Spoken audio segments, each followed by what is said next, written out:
Great. Okay, thank you. And Claire says that she's dealing with sugar addiction, which is candida-related, and type 1 diabetes.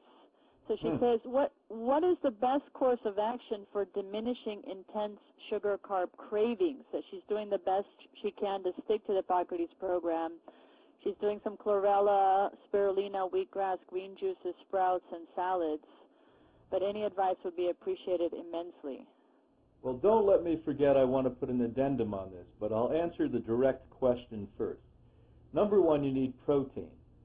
So if you're not drinking sprout juice, then you need to take the little small green chlorella algae pills and put a plastic bag of those in your pocket or purse, and throughout the day when you want sugar, you want a candy bar, take 5 or 6 of them, either chew them up and drink them down or swallow them down. And in 15, 20, 30 minutes, the blood sugar is regulated, and it takes the edge off your desire for more sugar and helps to regulate the sugar itself by the protein, the amino acid, capturing it and not letting it permeate the blood system.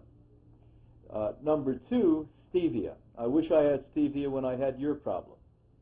And stevia, in fact, is exactly the taste of sugar when it's been processed, but has no negative sugar effects.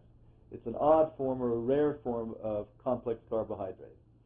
Last night I was reading some of the latest science out of my science manual, and basically it said now they realize that maybe upward of 40% of the people that have type 1 diabetes had an allergy to gluten or they had celiac disease. So watch out what you're eating in the form of grains, and even if you're eating raw grains, I would go to the heavier protein ones like millet and quinoa and teff. But certainly any cooked grain, I don't care if it's whole grain or not, ought to be out of your diet. Because why we love cooked grains when we're sugar addicts is they all break down to sugar. So not only are you getting the sugar in the bread, you're getting additional sugar 30 minutes later when the grain breaks down to a sugar.